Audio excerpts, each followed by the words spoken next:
Di sini saya akan bercerita tentang cerita yang berjudul Asal Mula Somor Tanto. Cerita ini diambil dari buku yang berjudul Mutiara yang Terserak, penerbit Rumah Literasi Sumeneb. Teman-teman, sebelum saya mulai nih, saya mau nanya dulu nih, kalian tahu tidak cerita Landaur? Kalau tidak tahu, saya ceritakan ya. Di sebuah kampung kecil di daerah Matupote atau Batu Putih, hiduplah sepasang suami istri yang bernama Sunima dan Matali. Mereka hidup harmonis meski tak dikaruniai keturunan. Telah banyak usaha yang mereka lakukan untuk mendapatkan momongan. Namun semuanya tak berhasil hingga mereka pun mempasrahkan keadaannya. Raja yang memimpin di daerah Batu Putih pada waktu itu adalah Raja Dulkemek. Ia adalah yang tamak dan kejam. Raja Dulkemek tak disukai oleh rakyatnya. Suatu hari di daerah Batu Putih dilanda musibah kekeringan.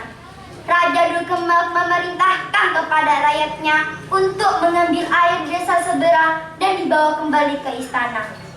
Namun bagi warga yang tak melakukannya, ia akan dicambuk sampai banyak warganya meninggal karena sudah tak kuat lagi. Melihat itu semua, Matali pun berinisiatif mengumpulkan warga, berdoa bersama agar bencana kekeringan ini segera berakhir. Ya Allah, semoga penderitaan kami segera berakhir dan berilah kami petunjuk untuk bisa menghadapi Raja Dulkemek.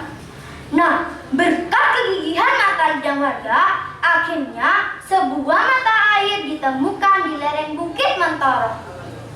Matali sangat senang karena selain menemukan mata air, istrinya Sunima tengah hamil muda. Namun, kegembiraan itu tak berlangsung lama karena Raja Dulkemek mengetahuinya.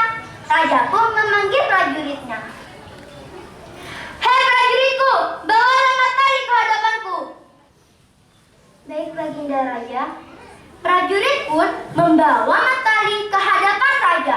Raja pun memerintahkan agar Matali segera dipenjara. Istri Matali sangat sedih karena suaminya dipenjara. Setelah usia kehamilan Sunima memasuki usia 9 bulan, akhirnya Sunima melahirkan seorang anak yang berjenis kelamin laki-laki yang diberi nama Landaur, yang artinya sosok pahlawan yang gigih. Landaur kecil tumbuh menjadi anak yang pemberani dan suka menolong. Waktu terus berjalan, Landaur tumbuh menjadi dewasa. Penderitaan rakyat Matupote semakin parah. Pada suatu hari, Landaur mencoba bertanya kepada ibunya. Bu, maafkan aku, Bu. Bolehkah aku bertanya sesuatu kepada ibu? Apa yang hendak kau tanyakan, nak? Ibu, di mana ayah? Aku ingin bertemu ayah, Bu.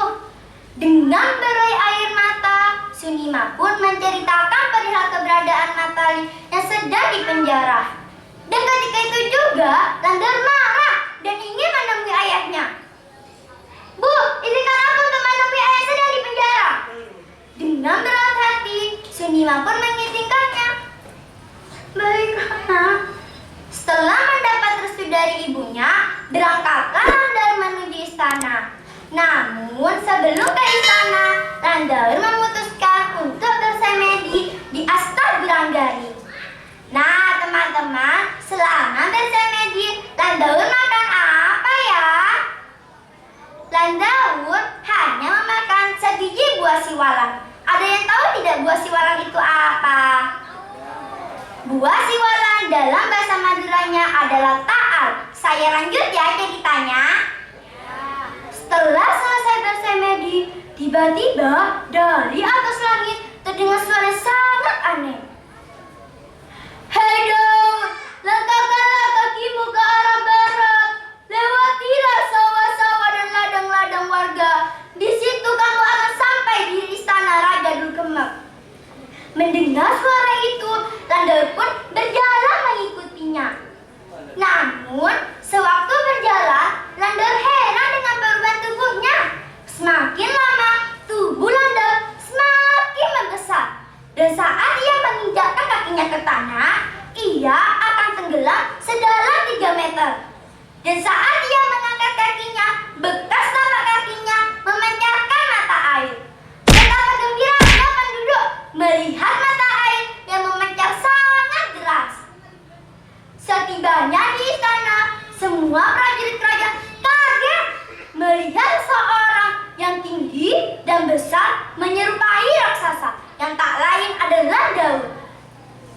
Hei prajurit, lepaskanlah anak panah itu ke tubuhku, karena itu adalah perbuatan yang sia-sia. Semua prajurit kerajaan mundur ketakutan. Hei Raja Dukemel, keluarlah kau. Raja Dukemel pun keluar dari istana. Dan betapa terkejutnya melihat seorang yang tinggi dan besar menyerupai raksasa yang tak lain adalah Daud.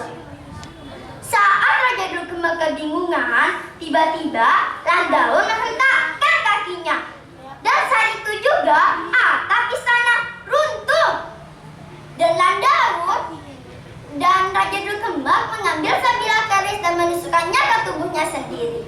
Akhirnya raja yang tamak itu mati seketika. Semua penduduk bergembira menyambut kemenangan Landaun. Hikmah yang dapat kita petik dari cerita saya tadi adalah: 1. Kita tidak boleh berbuat jahat kepada orang lain. Dan yang kedua, kita harus saling tolong-menolong sehingga kita bisa berguna bagi masyarakat. Wabillahi taufiq wal hidayah. Wassalamualaikum warahmatullahi wabarakatuh.